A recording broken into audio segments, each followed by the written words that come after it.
Hello. Welcome to the Just in Time Cafe. I am Elizabeth Swan, co-founder of the Just in Time Cafe, and I'm going to be your moderator today. I am so psyched about today's webinar. No more belts, an alternative approach to skill development. And I'm psyched about our guest hosts, Katie Bockwoldt and Justin Kenny from the State of Vermont. We do a little intro. Katie is State of Vermont Chief Performance. No, she's the Performance Improvement Advisor from the chief from the. Yeah, I'm just going to stop right there because I'm messing it up. But anyway, so she's from the Chief Performance Office. Katie manages the State of Vermont's Continuous Improvement Training Program. She coordinates the Continuous Improvement Network of nearly 1,000 employees and also directs teams, works directly with teams and individuals on process improvement and strategic planning. And prior to that, Katie was a continuous improvement program manager at the Agency of Transportation, environmental analyst at the Vermont Department of Environmental Conservation, and a research fellow at US EPA. Dang, Katie. I'm learning stuff. Okay. And then Justin Kenny. He is Chief Performance Officer for the State of Vermont since January 22.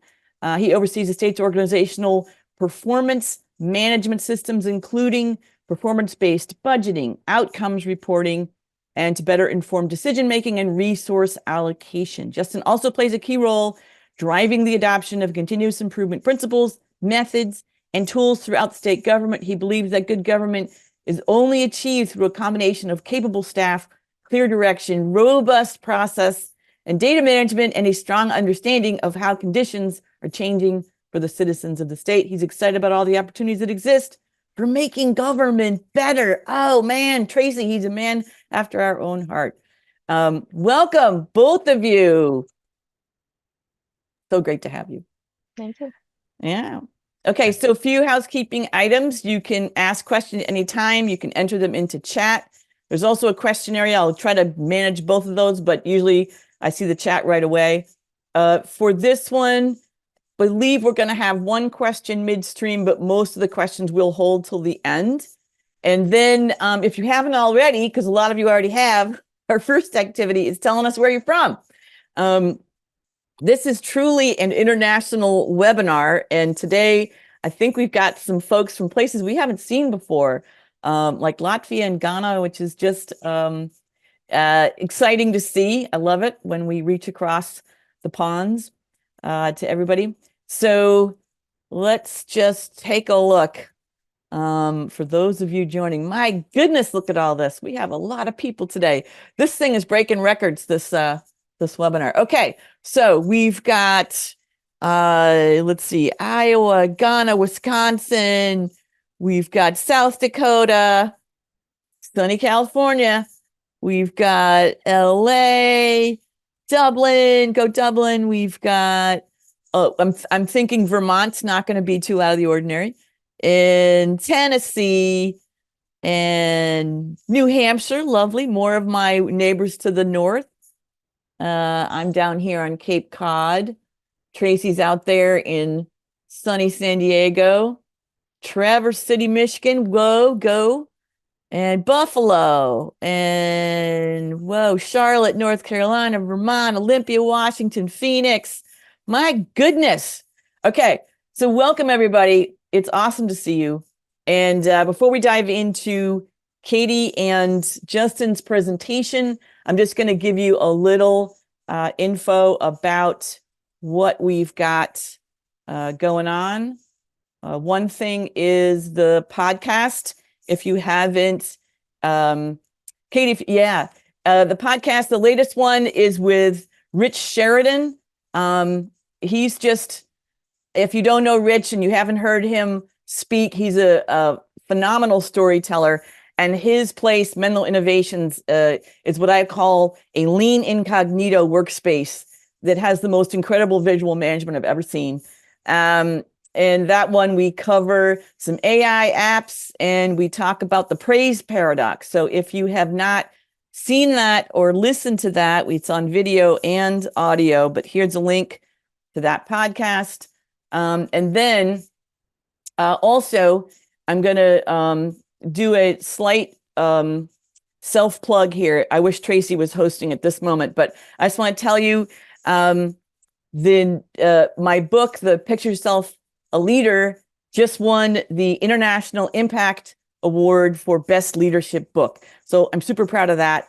And if you might need a gift exchange, a lot of that going on in this holiday season. It's good for that. It's also an awesome book. So I'm going to just put this link into the chat. And thank you guys. I'm going to put to everyone. Here we go. Here we go. All right. So there's a link to that. All right. And end of self-promotion, and back to you, Katie and Justin. We're over to you. All right. Well, thank you very much for the introductions, Elizabeth, and thanks so much for having us. Elizabeth was actually a guest on one of our continuous improvement speakers series, so now we are a guest on hers, and thank you for having us for what I hope is going to be an exciting topic for a lot of you today.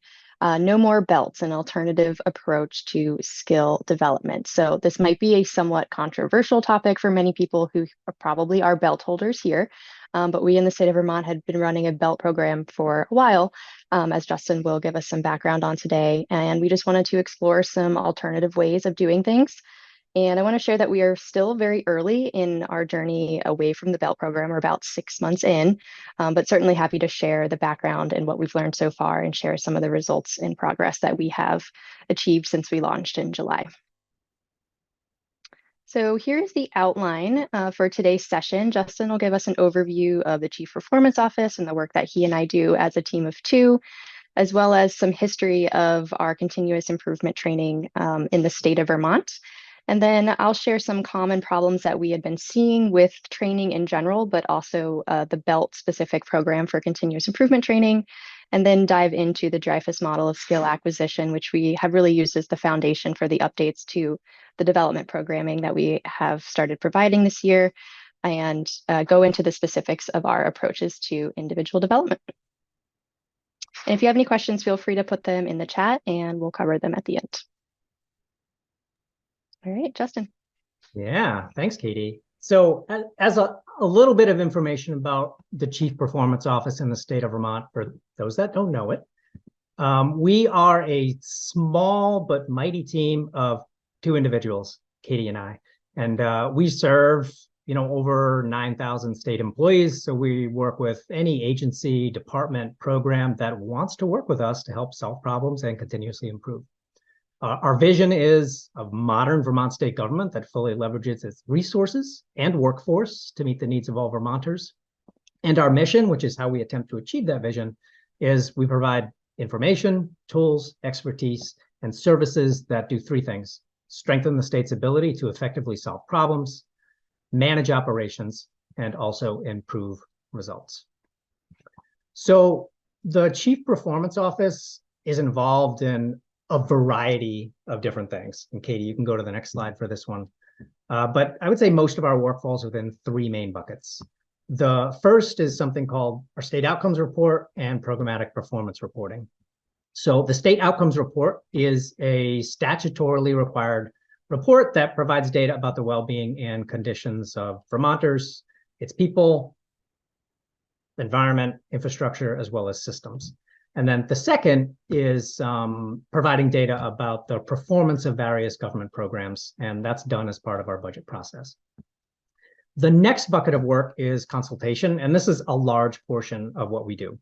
We assist with things like strategic planning and also strategy deployment, development of performance measures and performance management systems, problem identification and analysis, meeting facilitation, coaching, and even tech integration, which we'll talk about a little bit later. So this is really all the things that you would kind of expect a performance office to be doing. And then the final bucket of work that we do is staff development and support, and that's going to be the topic of our conversation today. So in terms of a bit of history, and Katie, you can go to the next slide, thanks. So this is going to provide a little bit of context to a lot of what Katie's going to talk about in terms of our move from belts to badges. So we have had a continuous improvement training program, and I don't want to say a lean training program, and I'll tell you why in a minute. But we've had a continuous improvement training program that's been at a statewide level since about 2017. So there were some very specific training programs that were happening in departments, one on lean and one on results-based accountability, but they weren't at a statewide level. So it was really in 2017 where we made the choice to make that available for all statewide employees. The format of the training followed the typical belt approach. So we had a progression of white to yellow to green, and our training program at that point in time totaled about 6 days of content. So white belt covered kind of the basic principles of continuous improvement, also tools as well, because that's an important part of any continuous improvement training program. Our yellow belt was kind of more hands-on experience in a mock scenario, and that was 2 days total back to back. And then the green belt training program is a little bit different to traditional training programs, was really focused on facilitation of teams, facilitation of improvement activities, and also talked a lot about, the stages of group development, team dynamics, as well as a little bit about change management. And that was 3 days back to back. 2 things I want to note in particular about this. So the first being, as I mentioned earlier, it wasn't a lean training program. It was a blend of lean and something called results-based accountability. And that's why we called it a performance and process improvement training program, not a lean training program, because we were blending multiple methodologies together. And this was really intentional because in the government sector, we have to be thinking about not only inputs and processes and outputs, but also the results that occur from those outputs and how those results might influence higher level indicators at a statewide level. So let's say your programs are a different beast than processes, and results-based accountability provides a very good framework for understanding, managing, and improving programs, whereas lean doesn't always quite fit that mold, and it doesn't always meet those needs that exist there. The second thing I want to note here is that there was an assumption baked into this training program that if you became a green belt, you would be in a position of not only facilitating continuous improvement projects within your own organization, but you could potentially be called on as a resource on a voluntary basis to facilitate continuous improvement projects for any other agency and department that might want to bring in a neutral facilitator. And our office was in a position of helping to manage that process of pairing green belts with people that needed some support. So Katie, and you can go to the next one.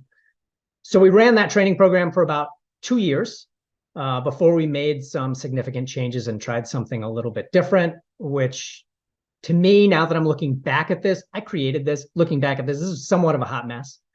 But at the time, it felt like a big improvement to what we were doing prior.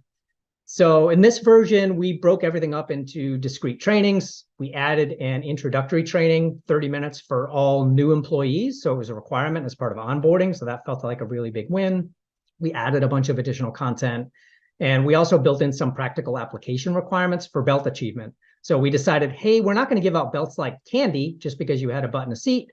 We're going to give you a belt when you show that you can actually apply some of these concepts and tools. So as part of white belt, for example, right, you took the training portion, and if you wanted to actually achieve that white belt, you had to fill out an A3 and go through a problem-solving process, get some feedback and coaching from us, and then submit an additional version after that once we felt like you got the concepts behind A3 thinking. The other things that we did here, you'll see an orange belt at the top, which was our supervisor track. So we're like, hey, we're not doing enough to talk to supervisors and managers. That's sometimes what we call the frozen middle. And so we need to have some content for them about how do you actually create a culture of continuous improvement. So we had a belt that was totally focused on that. And the other thing we did was, incorporate some requirements. So if you wanted to become a yellow belt, you had to have achieved that previous white belt in order to do so. The last thing I'll mention is all the way at the bottom right. You probably can't see it, but as part of this, we added on a data track.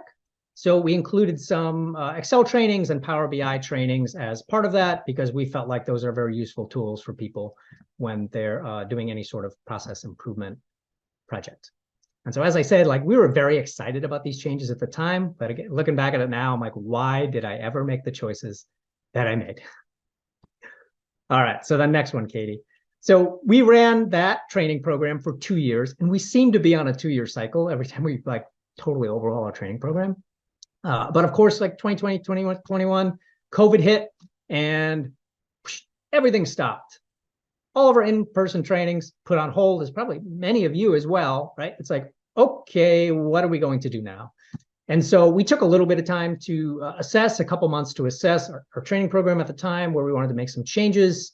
And so we made some slight changes to content. We broke things out a bit more, as you'll see in the slide, and we moved everything to virtual training.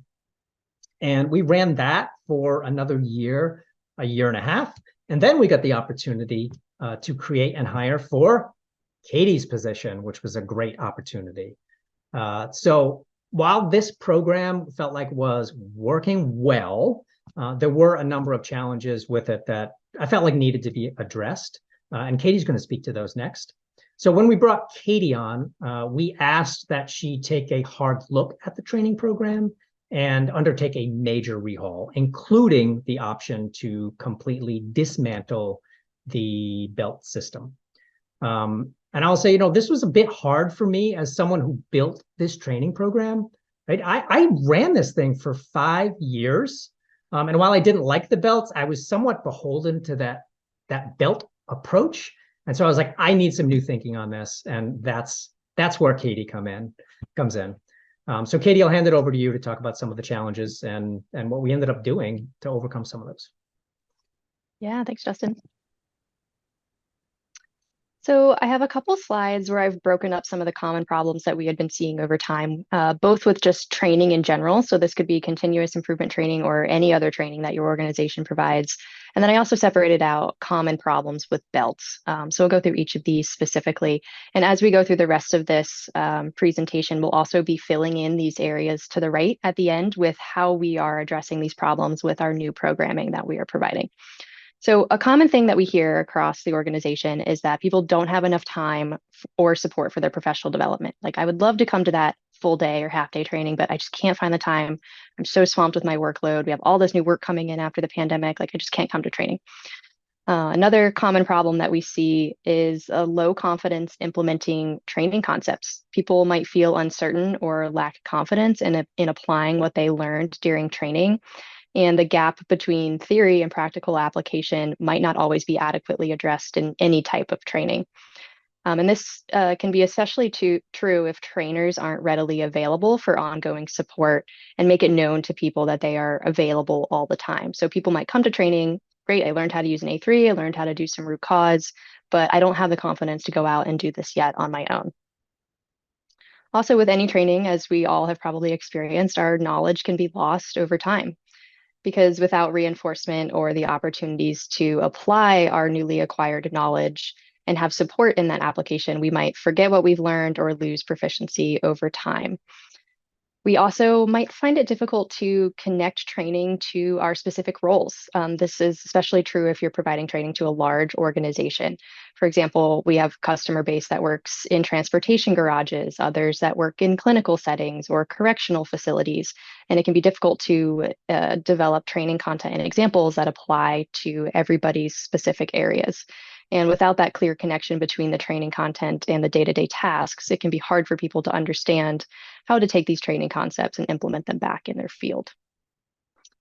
And as we're all probably aware, it can be difficult to meet all learning styles and preferences. Some people prefer, I know I'm definitely a visual learner, others are auditory or kinesthetic, and some people might prefer in-person learning while others might prefer virtual learning, especially in this post-pandemic world.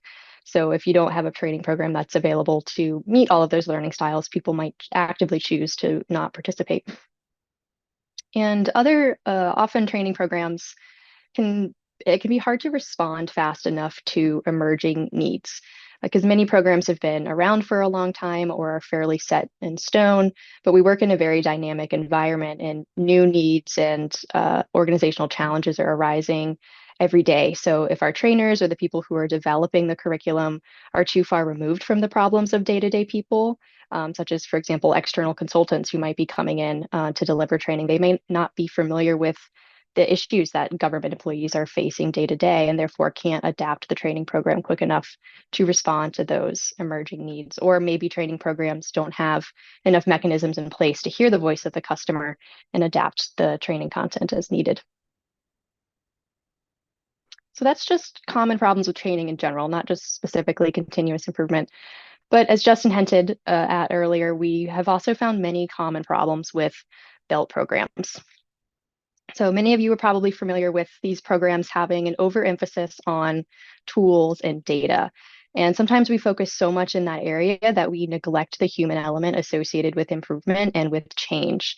So concepts like psychological safety are so critical to creating a continuous improvement culture and making people feel safe enough to bring up problems and share improvements, that if you can train somebody on how to use all of these process improvement tools, but if they don't work in a culture where people are safe sharing problems and taking risks, then those tools and that learning is not going to be applied. So oftentimes we just focus too much on the technical and not enough on the human element in our continuous improvement training. And then also, belt programs often don't address the software skills that are helpful for improvement. So here I'm not talking about software skills like learning how to facilitate process mapping like in Visio or Whiteboard, but we're talking about technical skills like automation. You can be severely limited if you don't know what automation opportunities are possible, and your improvement might only be minor if you're not aware about all the available technologies that can support you with improvement. Belts are often also a one-size-fits-all approach and very prescriptive in nature. So for many belt programs, courses must be taken in a very specific order, and they're fairly inflexible. And this type of approach can often limit people's ability to participate. Like maybe you don't have 3 days to take out of your calendar to go be at an in-person training, or you just can't commit that much time all at once. So people might miss the opportunity to take training or choose not to participate because it's so much of a large commitment. And there's also no flexibility or customization, right? Everybody gets the same training, everybody gets the same content, and everything must be taken in a very specific order every time. And along with that, there's often only one entry point into a CI training program. For example, with our white belt and green belt program, everybody started with continuous improvement 101, then went to 102, 103, 104. And then once you completed that, then you go through the green belt courses in that specific order as well. So that's only one entry point into training. And again, you might not be able to on-ramp people into the program if there's only one entry point, and that entry point occurs once a month or once every 6 months or once a year. So it's not very flexible and adaptable and accessible for a large workforce. And then lastly, belts can create egos and exclusivity around improvement, because the use of belts naturally denotes a hierarchy, which can foster a kind of a cult, if you will, of green belts or black belts. And individuals with higher belts might develop a sense of superiority over other people within the organization or other people who have lower belt achievements than they do. And this type of exclusivity can create a divide rather than foster a culture where everybody should be working together on improvement across the organization. And I'd also say too, having belts can make it more difficult for people who don't have any training to participate in improvement. For example, I remember hearing from a couple white belts saying, "Oh, I can't lead this continuous improvement project because I don't have a green belt," or "I can't work on this improvement because I haven't gotten enough training." And improvement is happening everywhere all the time, and we want people to be empowered in making improvements day to day. So if you feel like you have to achieve some type of level of certification before you have a stamp of approval on your improvement efforts, then that's going to really hinder a lot of engagement in your work. So these were some of the common problems that we were seeing with belts. We know that there are probably many others, and we'd actually love to hear from you about what common problems you see with belts within your organization, or what issues have you experienced personally as well. So feel free to put into the chat the kinds of issues that you've experienced. Yeah, thank you, Tracy. What common problems have you seen with belt programs? Bruce is saying exclusivity is common. Another issue Olga brought up, the training not matching the tasks at hand. Rob said Ooh, one and done. That's the one I hate to see. Mm, One and mhm, done, project completions. And then Mary says time commitments to coach newly trained green belts. mm. And Dan, time to fulfill experience requirements. We require 7-week long Kaizens for our green belt. All Oh, right, so wow. that's another big. All right, Joanna, we've struggled with belt programs as a nonprofit organization because we don't have the high volume data. Interesting. James saying check the box. Robert, time to train. Tracy, projects are not incorporated into the training, can't apply it at the same time. And that's a big mistake not to incorporate. Heidi, working in an environment where we don't have a belt system, looked down on as not having one, even with 4 to 5 years from other practitioners. Interesting. Christine, no exec or leader support to practice. If one project doesn't go well, it loses support. Belts are usually seen as certifications that shows how Mm, much you know, lack of data. Saw belts give belt holders a feeling like they just had it, and it made them inflexible and even hostile to new ideas. Ooh, Helen, that's bad. Um, Robin, having a master black belt, the expectation is that I know it all. It's a learning process. Katie, lack of support from managers. Scott, tracking the train. Okay, I could go on wow. here, but you getting the sense of it? Yeah, definitely. Yeah, thanks for sharing your thoughts. I've definitely heard and seen many of those. And I want to speak to Gerardo's comment about belts are usually seen as a certification and that you know everything about CI. We'll talk about this when we get to the Dreyfus model of skill acquisition, but I mean that was a very common thing within our organization, right? I am a green belt. I have arrived. I know everything that there is to know about continuous improvement, but that person may have never gone back and actually applied any of those concepts or used them to improve their processes. And I've seen many other people in the organization who have a white belt or maybe even no belts who are better at leading and facilitating process improvement than perhaps those with green belts. So really the something kind of we were communicating within the organization as we were making this change is that belts don't necessarily mean anything. It just means you've taken training. It doesn't mean you're an expert in these concepts. And that really only comes with practical application and true experience with the tools. So that was one of the other main reasons why we moved away from it. Yeah, thanks for all your ideas there. I was actually kind of surprised when Elizabeth told us we had such a high number of people registered. I was like, wow, I thought nobody was going to attend because everybody was so tied to the belt situation, but maybe more people are questioning it than I expected. Great, thanks. All right, so considering all this, there's lots of background. These were some of our goals going into the designing of a new program. So we first wanted to introduce new content, especially for managers and leaders. So we wanted to move beyond just tools and data and also into some of the human and cultural elements that are necessary to create a culture of continuous improvement. And we also saw a large gap in just operational training in state of Vermont training programs. So we wanted to have a larger emphasis on operational excellence for managers and leaders instead. So to expand on that 1 day Orange Belt program, which was only about 8 hours of management specific training, our new program now has over 40 hours of management specific training. So we saw that as a gap and definitely a need. Oh, I got ahead of myself a little bit. Yeah, we wanted to expand behind the tools and into more human concepts as well. And we wanted to just generally increase the flexibility and customization of learning opportunities. Our previous program had one on-ramp and it was very prescriptive. And we wanted to make it easier for people to engage with our concepts, maybe if they didn't have days or weeks or months to devote to a training program. We also wanted to change the emphasis from large projects to daily improvements. So when continuous improvement was launched in the state of Vermont, starting with some consultant-led training, there was a large emphasis on 5 day Kaizen events.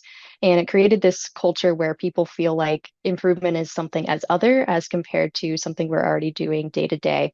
So we wanted to try to break some of that thinking. And while there certainly still is a time and place for Kaizen events, we really wanted to de-emphasize that in the favor of a more improvement kata type approach to making improvement. I still get heartburn whenever I hear week-long Kaizen. Yeah, Oh, hurts. yeah, yeah. And that mindset is definitely still very ingrained in a lot of places in state government. And we also wanted to provide more practical application and reinforcement opportunities. So as Justin mentioned, we had some touch points with people outside training previously, such as the submission and review of an A3 report. And that was really just only one touch point. And there was also a touch point after the Greenbelt program as well. But we wanted to incorporate more opportunities for our office to engage with people to help increase their confidence applying concepts outside of training. And we also wanted to appeal to more learning styles and preferences. So prior to the pandemic, we were entirely in person, and then we were entirely virtual. And we know that there are different preferences in that. So we wanted to meet everybody's needs.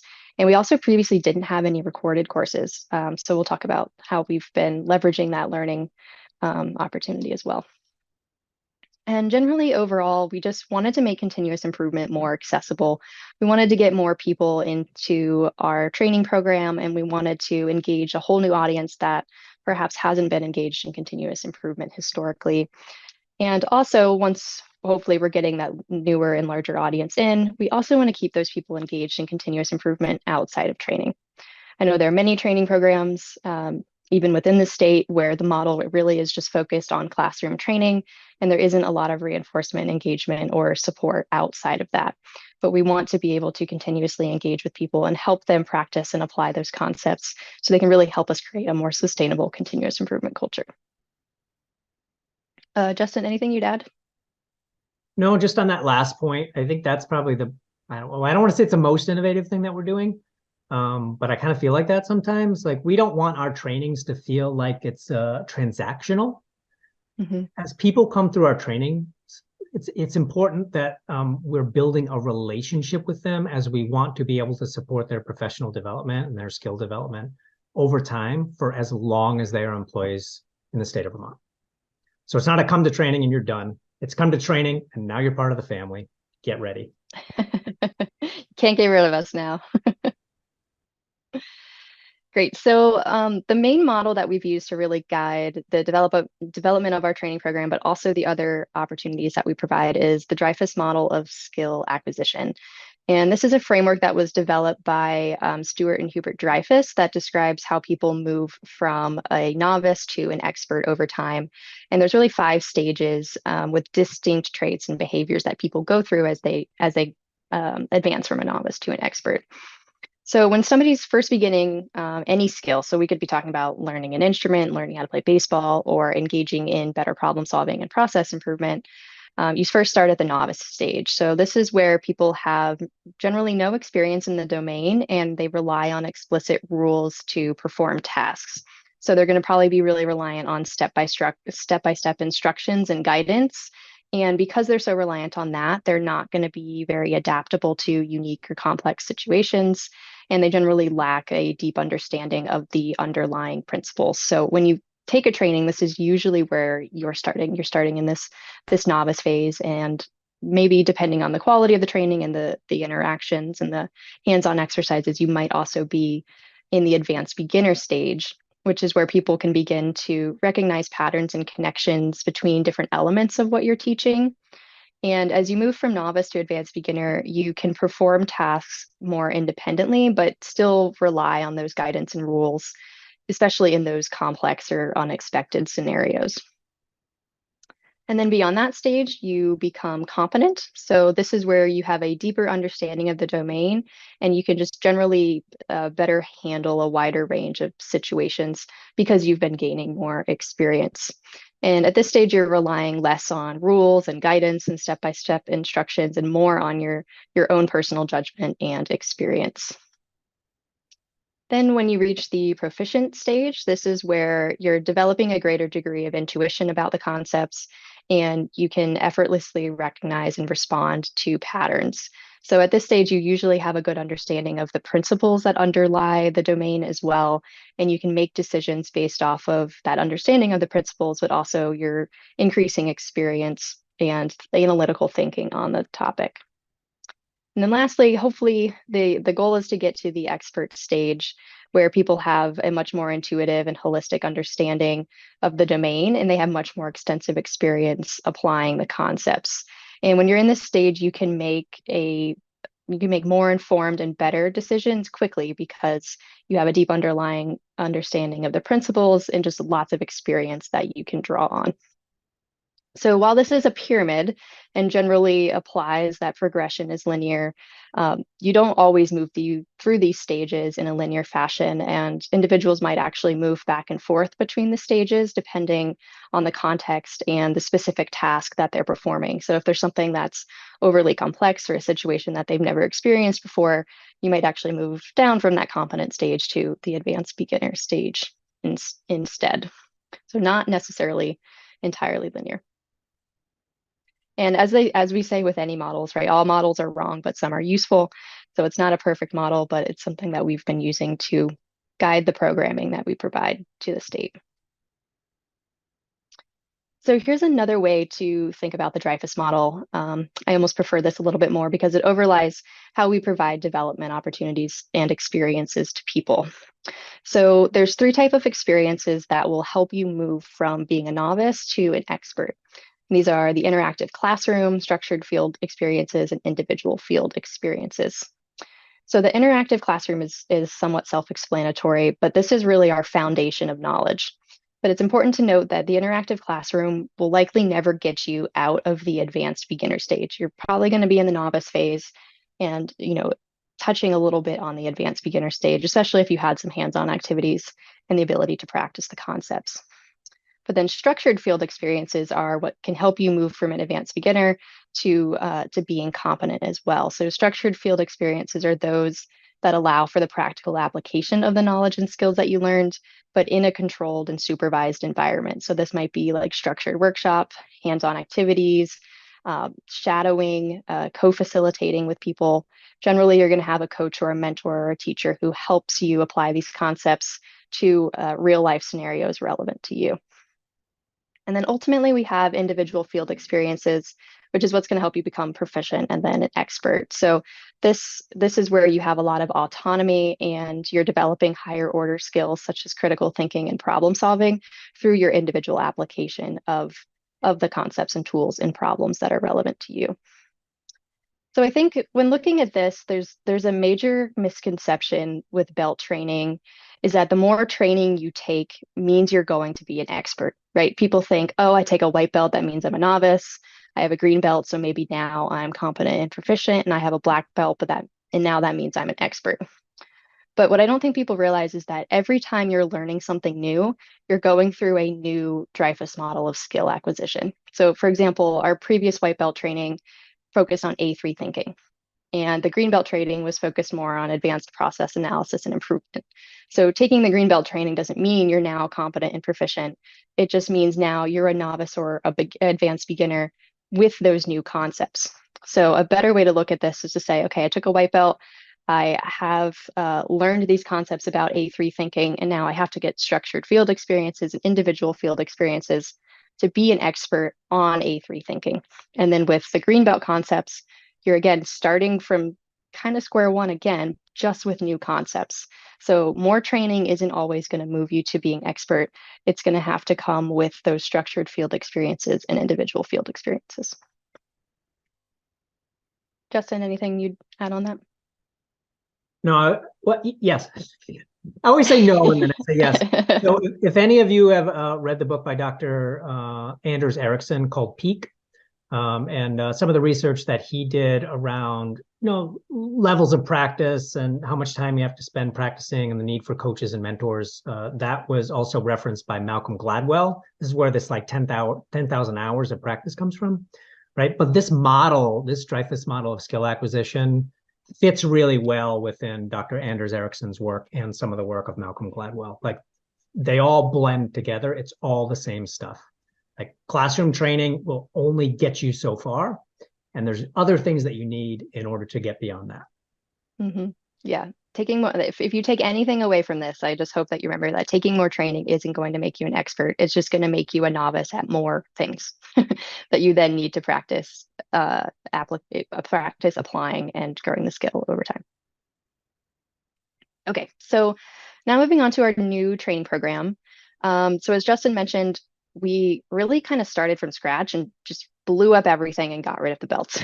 So at a high level, our training program has, oh, that's a typo. It should be 34 courses, not 35.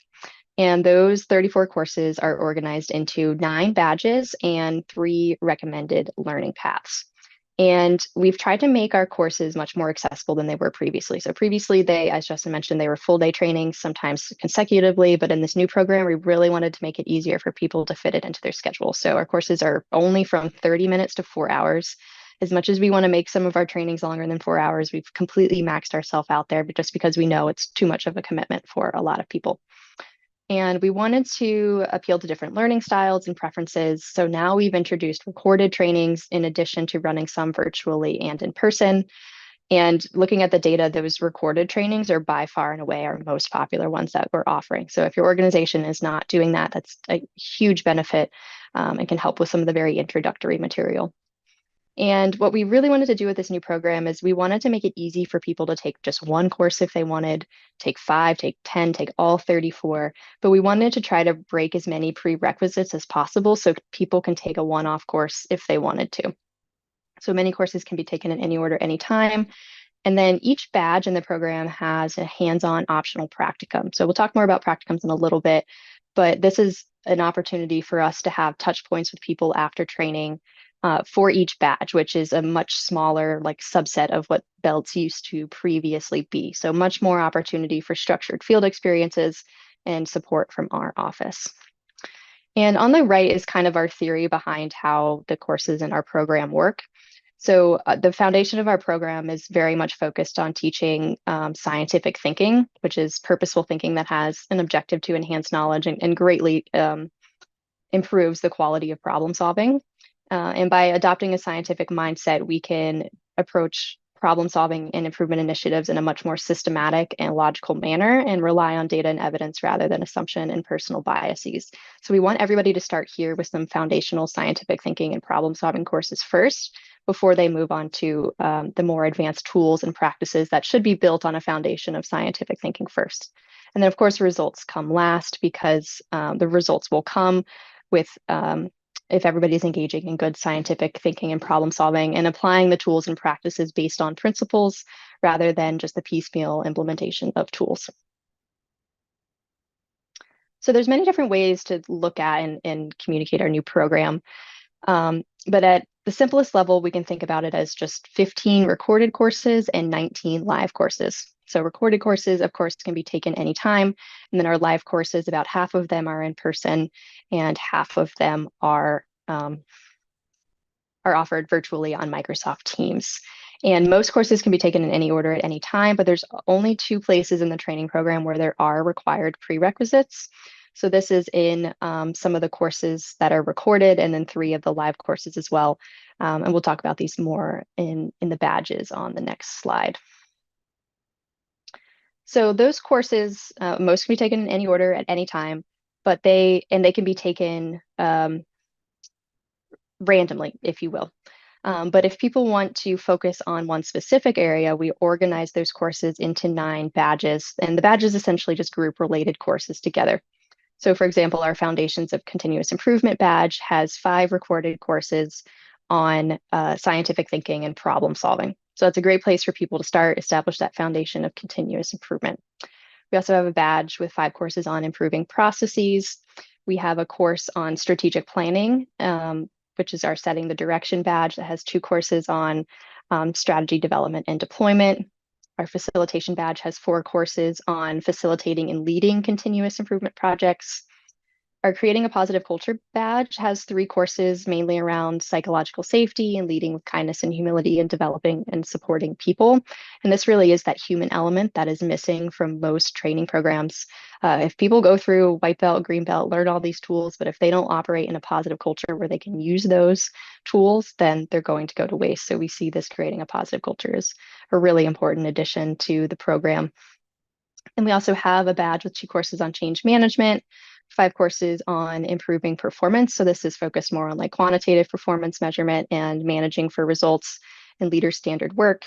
And then also we have a Principles of Operational Excellence badge, which is kind of unique in that it's one course on the Principles of Operational Excellence, but it's so important that we wanted to give it its own badge and drive a lot of people to the practicum in that space.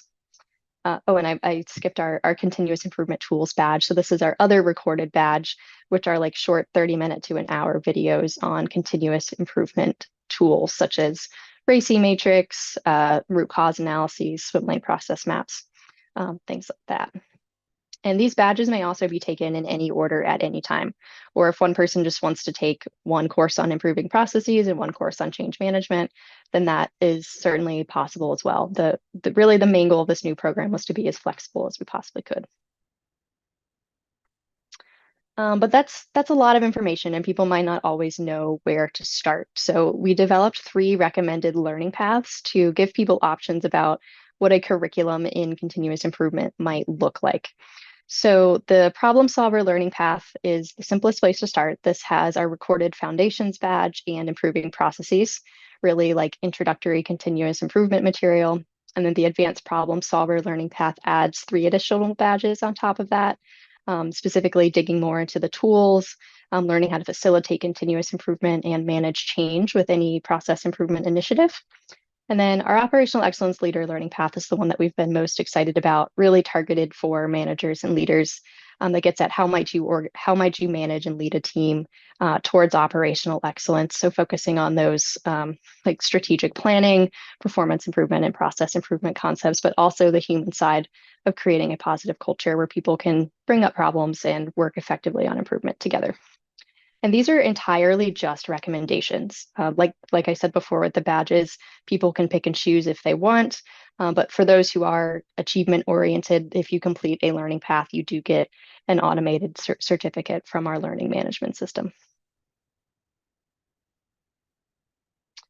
So as I mentioned earlier, each badge has an optional practicum.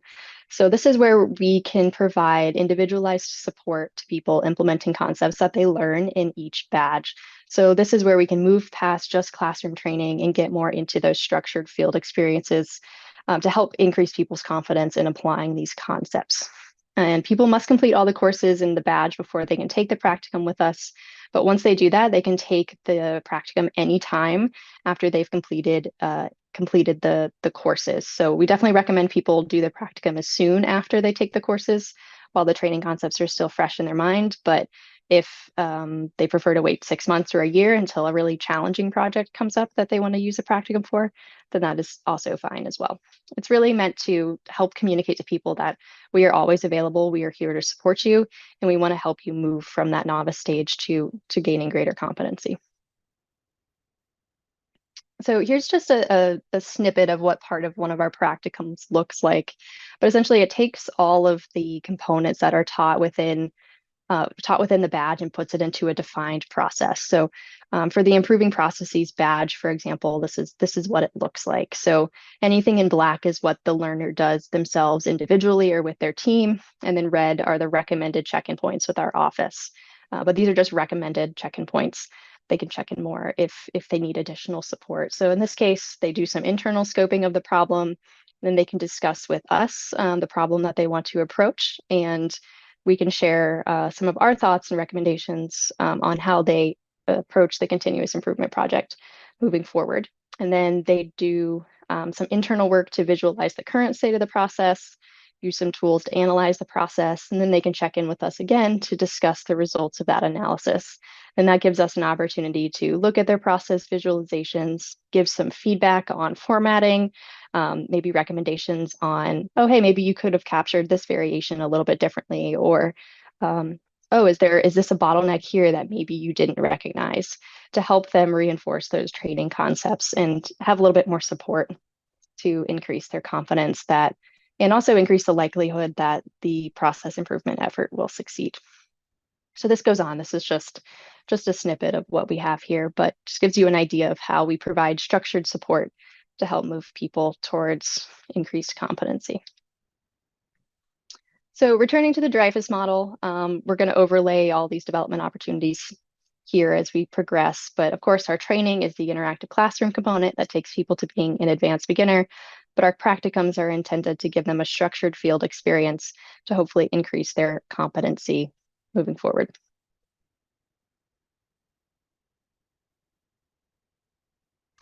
So the next thing that I'm going to talk about is not specifically part of training, but it's a development opportunity that we developed this past year to help keep people engaged in continuous improvement and also reinforce their training concepts. So we created a new continuous improvement network, which is a public team where people can engage with us continuously over time. And we have recurring development opportunities that we provide. So we have a monthly speaker series as part of this network.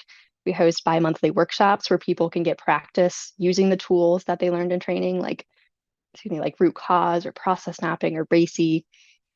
We also have government communities of practice. So these are functional areas where people can engage with other subject matter experts across state government. So for example, grants and contracts are happening in natural resources, but grants and contracts are also happening in agriculture. And those people are traditionally siloed and don't work on problem solving together or share their learning. So these groups are intended to help share that learning across organizational boundaries. We also have advanced practitioner meetings. So these are for what were previously our green belts, but now the people who have been through the most advanced levels of, who have taken the most training in our new program, where they can get together and problem solve on the facilitation or application of training concepts. And we've also started running some special series that were originally like ad hoc trainings, but these are our way to really keep our ear to the ground on what are emerging problems and concerns that people are having across government and how can we respond to them. So through this continuous improvement network, we heard there is a huge need for email management training. So we heard that, responded quickly by setting up a session with our records management folks to give some best practices on email management. So this enables us to be more agile and adaptable and respond to those emerging needs that historically training programs can be slow to respond to. And then we also occasionally on an ad hoc basis will do book discussions. So we did Practical Innovation in Government by Alan Robinson, and we might have another one coming out soon. So this really is our way to keep people engaged in continuous improvement outside of formal training, right? This is our way to continuously connect with them and make sure that these concepts are at the front of their mind so that they aren't, forgetting about this when they go back to their day-to-day work. And we have nearly 1,000 employees, which is over 10% of our workforce who are part of this continuous improvement network. And because that's such a good proponent of our workforce, this is a great mechanism for us as an office to communicate with people and reinforce concepts. So we now have, as part of that network, a mailing list for our monthly newsletters. It's also a way for us to get out training reminders to people, share resources. When we launched the network, we were also doing monthly improvement challenges. But I will say all of this together is definitely a lot to maintain. So that's one of those things that we haven't been able to keep up, unfortunately, just due to capacity, but definitely want to get back to soon. But then also the network is a place for people to engage in open Q&A with each other. Like, hey, does anybody have a good SOP template? I'm in Department of Health and we don't have one, but does anybody have one that we could use and maybe use in our agency as well? So again, just knowledge sharing, collective problem solving across an entire enterprise of over 8,000 employees. So this continuous improvement network is a Microsoft team. So this is just a snippet of what it looks like in our organization. And if you look down the left underneath, sure if you can see my mouse. I'm not a Zoom person, but you'll see there's different functional areas down the left. It says data management, financial services, grants and contracts.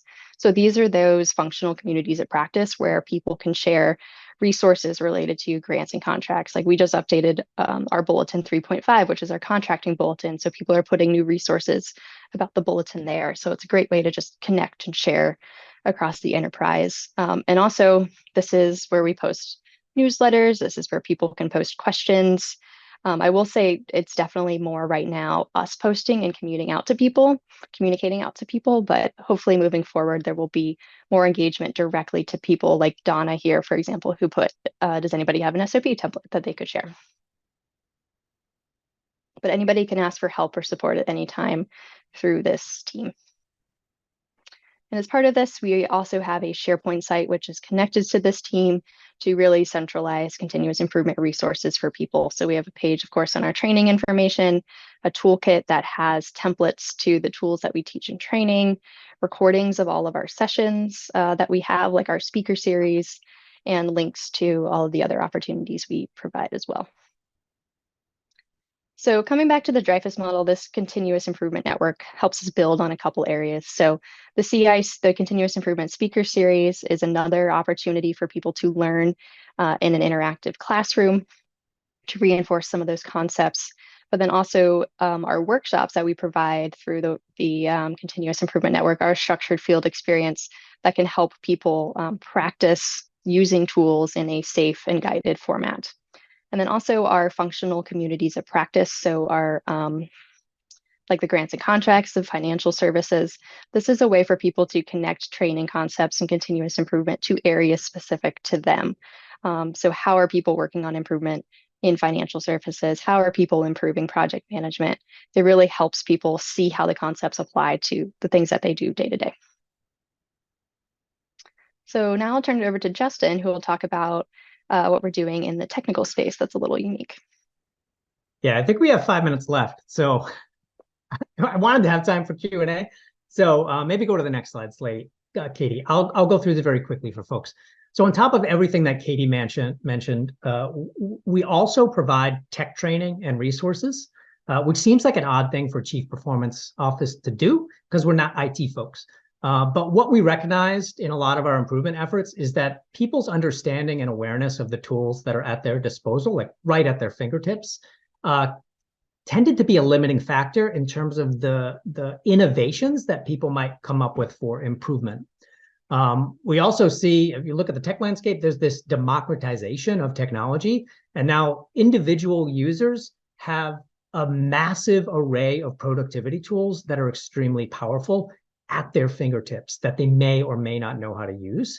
And also, a lot of the work that we do is it's information, it's knowledge work, and so the tech tools are integral to that, whether it's Outlook, whether it's Excel, or any of the tools that are used on a daily basis by most of our users. So we came into this space, we started to provide tech trainings, Excel, Outlook, otherwise basically everything in the Microsoft Office suite, and we created communities of practice similar to the CI network. We have one that's focused on Office 365 and everything in there, and then another one that's a little bit more advanced that's focused on Power Platform, Power BI, Power Apps, and Power Automate. So similar to the CI network, spaces where people can share with peers, ask questions from peers, ask questions of experts, and also learn like really small, sometimes ways in which they can improve their productivity with things like Excel, where they weren't able to get that before. And then if you go down maybe, Katie, to the individual and team support one, yeah. So, I mean, in general, we want to be as accessible to everyone in our organization as possible. And so we built that into the training program. We built that into the communities of practice. And really, anyone can reach out to us, and folks do. Like sometimes someone's like, hey, how do I do this in Excel? And we're hopping on a Teams call and we're helping them out. And what I found is that it's somewhat of a shift from large projects that we used to do to these smaller engagements, is that the return on investment for that 10 minutes that I spend with an individual, showing them how to use an XLOOKUP in Excel, the return on investment is massive in comparison to the 5-day Kaizen events that we would do that maybe wouldn't actually implement anything at all and get any results. Like that one-on-one engagement, the amount of improvement that I have seen from that has been astronomical in comparison to the project approach that we were doing before. And I'd add too, sometimes it's not, I need help with this process or I need help with this, but like, I have a really challenging culture in my team. Like, how can you support me as a manager and leader? So like those things that aren't typically process improvement, we find that people just need an outlet. They need somebody to support, and they hadn't been getting that support from elsewhere in government and the other opportunities that were provided.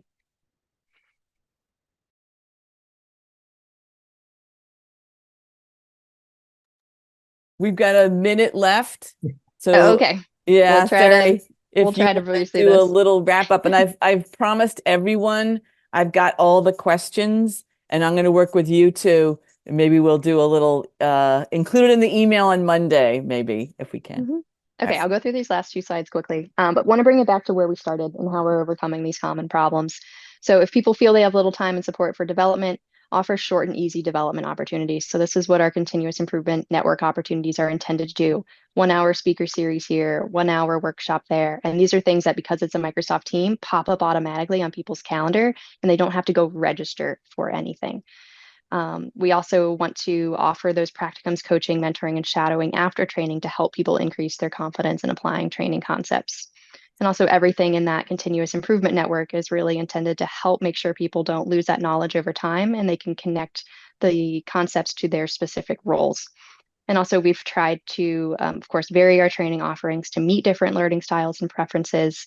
And we try to make ourselves available, as Justin said, as much as possible so we can help people, but then also so we can have our ear to the ground about what emerging needs are and respond to them quickly and effectively. Coming back to this built slide, so overemphasis on tools, we're going back to the basics with a lot of principles first, and we're also expanding beyond those typical tools into the support of human concepts that are really instrumental as well. We're also providing training on those Microsoft and productivity tools to not limit people's ability to derive innovative improvements. We've offered much more flexible learning options by breaking up the previous belts into smaller series so that it's not as one size fits all and can be more customizable. And we've designed most of our courses so they can be standalone, which can serve as multiple entry points into our training program. So previously we had one entry point. Now we have 34 potential entry points into the program, which can then serve as a launching point and a catalyst elsewhere into new concepts.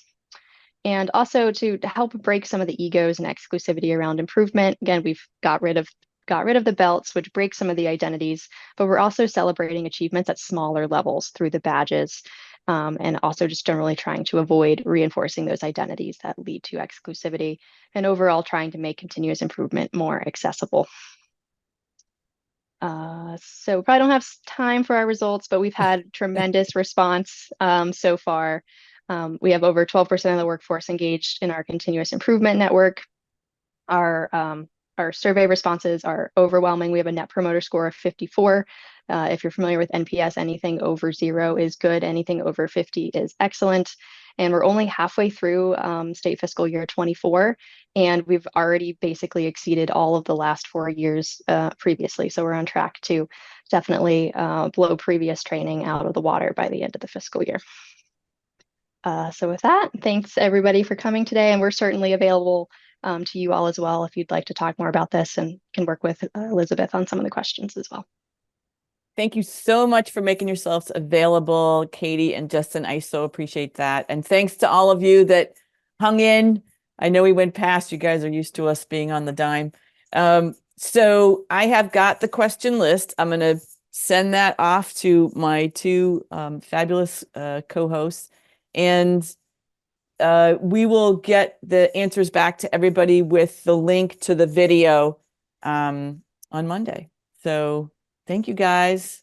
And thank you for coming, guys. This was awesome. You can tell you hit, like, I don't know, all the nerves possible. And look at all the, look at this. Look at this. Look at the chat. Just look at it. I haven't even seen To see. it. Well, thanks everyone. Thanks. Thank you all. Bye-bye.